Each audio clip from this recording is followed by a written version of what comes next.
वैष्णव लगाकर मन सभी संकट सब मिट जाएं। कार्तिक महात्म का कमल।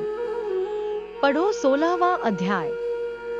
राजा पृथु ने कहा, हे नारद जी, ये तो आपने भगवान शिव की बड़ी विचित्र कथा सुनाई है। अब कृपा करके आप यह बताइए कि उस समय राहु उस पुरुष से छूटकर कहाँ गया।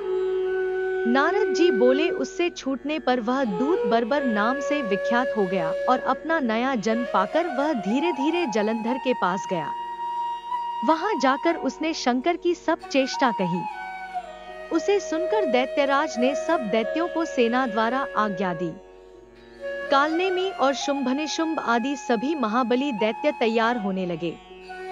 एक से एक महाबली दैत्य करोड़ों करोड़ों की संख्या में निकल युद्ध के लिए जुट पड़े।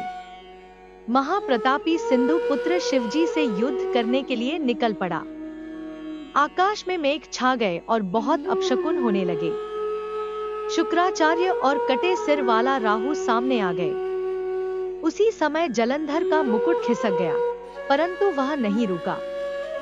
उधर इंद्रादिक सब देवताओं ने कैलाश पर शिवजी के पास पहुंचकर सब वृतांत सुनाया और यह भी कहा कि आपने जलंधर से युद्ध करने के लिए भगवान विष्णु को भेजा था। वह उसके वशवर्ती हो गए हैं और विष्णु जी लक्ष्मी सहित जलंधर के अधीन हो उनके घर में निवास करते हैं।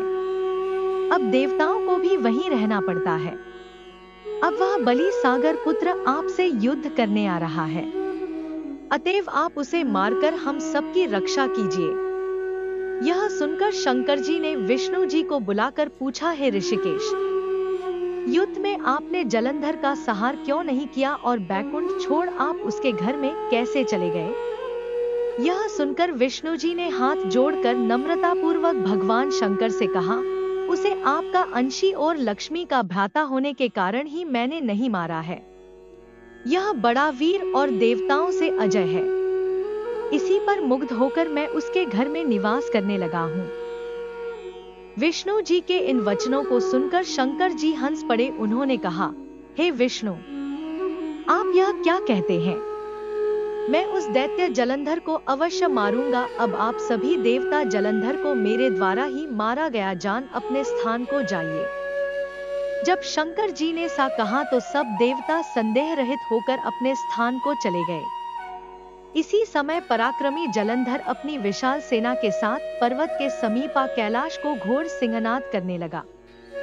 दैत्यों के नाद और कोलाहल को सुनकर शिवजी ने नंदी आदि गणों को उससे युद्ध करने की आज्ञा प्रदान की। कैलाश के समीप भीषण युद्ध होने लगा।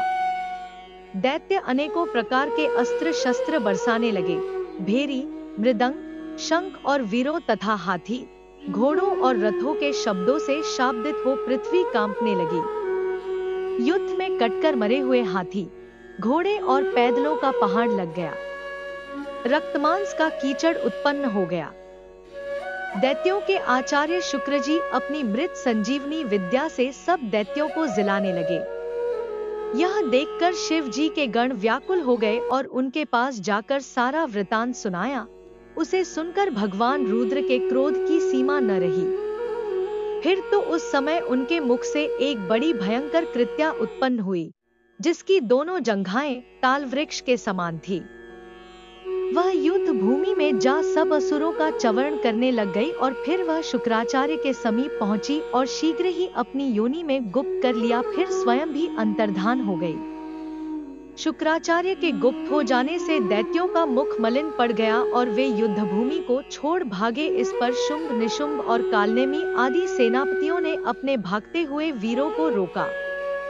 शिवजी के नंदी आदि गणों ने भी, जिसमें गणेश और स्वामी कार्तिकेय जी भी थे, दैत्यों से भीषण युद्ध करना आरंभ कर दिया।